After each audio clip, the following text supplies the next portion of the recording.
Vielleicht kommt einigen von euch das bekannt vor. Ihr versucht, irgendwas verzweifelt aus der Ferne heraus zu lesen, aber ihr könnt es einfach nicht erkennen. Und in eurer Not packt ihr euer Smartphone raus, öffnet die Kamera-App und zoomt, was das Zeug hält.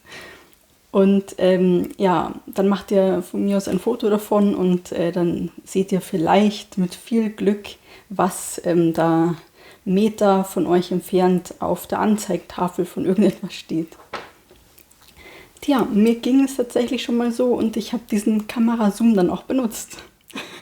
Und ich zeige euch heute, wie ich es geschafft habe, meine Sehstärke wieder etwas mehr schärfen zu können und dann diese peinliche Situation mit meinem Smartphone zu vermeiden. Also bleibt dran.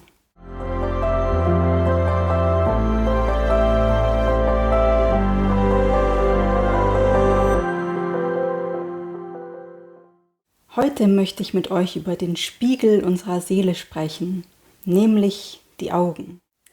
Wenn die Sehkraft allmählich nachlässt, muss das nicht unbedingt ein Zeichen von Altersschwäche sein. Nein, es kann ganz einfach auch ein Vitaminmangel dahinter stecken oder aber auch ein falscher Lifestyle. Dazu mehr in meinem zweiten Teil für eine starke Sehkraft. Als erstes möchte ich wie immer damit beginnen, wie die traditionell chinesische Medizin eine Sehschwäche einstuft. Oft verbirgt sich dahinter ein sogenannter Leberblutmangel.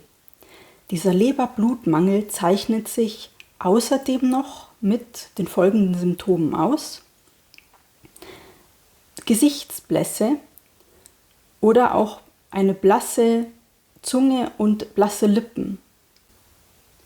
Sehr helle bis sogar weiße Fingernägel, trockene und sogar sehr rissige Lippen, Schwindel, Kreislaufschwäche, eine schwache Menstruationsblutung bei Frauen, lichtempfindliche Augen, trockene Augen, Müdigkeit der Augen. Ansonsten können auch noch die Symptome eines Blutmangels sein: Kopfschmerzen, Schlafstörungen, Vergesslichkeit oder sogar eine Hypertonie, also ein Bluthochdruck, wäre möglich.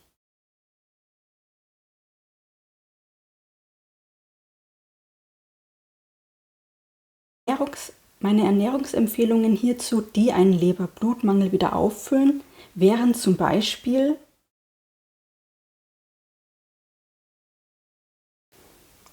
die Petersilie.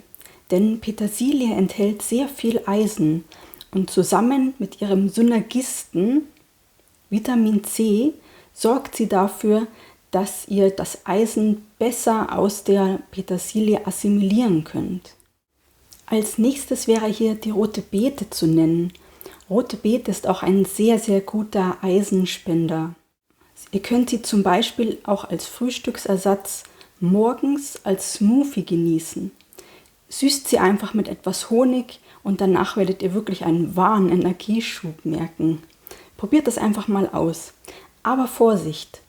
Die rote Beete enthält Oxalsäure und Oxalsäure sollte nicht eingenommen werden, wenn ihr unter Nierensteine leidet. Sie kann nämlich durch diese Oxalsäure Nierensteine fördern und dann solltet ihr besser auf eine andere Eisenquelle zurückgreifen.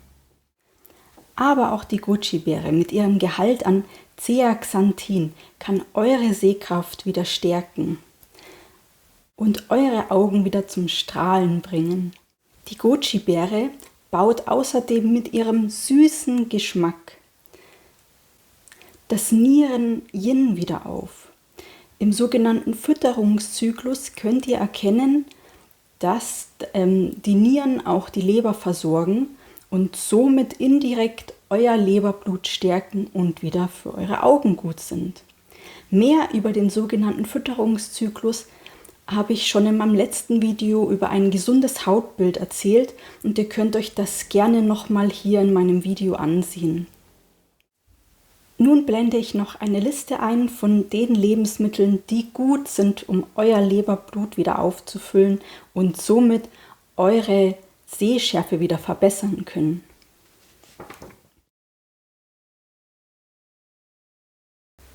Nun kommen wir auch schon wieder zu den Lebensmitteln, die sehr schlecht sind und eure Sehstärke wieder verschlechtern. Zum Beispiel wäre hier der Kaffee zu nennen. Kaffee trocknet euer Leberblut aus und sorgt wieder dafür, dass ihr eine Beeinträchtigung in eurer Sehschärfe feststellen könnt. Denn unsere Augen müssen mit Blut versorgt werden und somit eben auch mit allen nötigen Vitalstoffen. Denn wie ihr hier nochmal erkennen könnt, ist der bittere Geschmack dafür verantwortlich, dass er das Yin, die Flüssigkeit, also aber auch das Blut trocknet und somit auch reduziert. Einen ähnlichen Yin-reduzierenden Effekt haben wir leider auch bei scharfen Gewürzen. Der scharfe Geschmack fördert nämlich die Schweißtreibung und sorgt dafür, dass euer Yin auch wieder minimiert wird. Deswegen solltet ihr auch scharfe Gewürze wieder bei einer Sehschwäche besser meiden. Auch energetisch und thermisch kalte Lebensmittel solltet ihr bitte auch bei einer Sehschwäche lieber meiden. Denn thermisch kalte Lebensmittel schwächen vor allem eure Milz. Die Milz ist wie in der Schulmedizin auch bekannt, für die Blutbildung verantwortlich. Und wenn ihr somit die Milz schwächt, wird weniger Blut nachproduziert. Denn die Milz ist für die Blutproduktion verantwortlich und wie ihr euch nun denken könnt, wenn ihr eure Milz schwächt mit energetisch und thermisch kalten Lebensmitteln, werdet ihr auch wieder einen Blutmangel erleiden. Nun blende ich auch wieder Lebensmittel ein, die nicht gut sind für eure Augen und die ihr lieber besser meiden solltet. Das war auch schon wieder der erste Teil meines Videos für strahlend schöne Augen. Ich hoffe, meine Tipps haben euch gefallen und in meinem zweiten Video über orthomolekulare Hilfe bei Sehschwäche erfahrt ihr, welche Vitalstoffe euch dabei helfen können, wieder zu mehr Sehstärke zu gelangen. Gebt mir gerne einen Daumen hoch, wenn euch meine Tipps gefallen haben und ansonsten hoffe ich, sehen wir uns das nächste Mal wieder. Ich freue mich auf euch.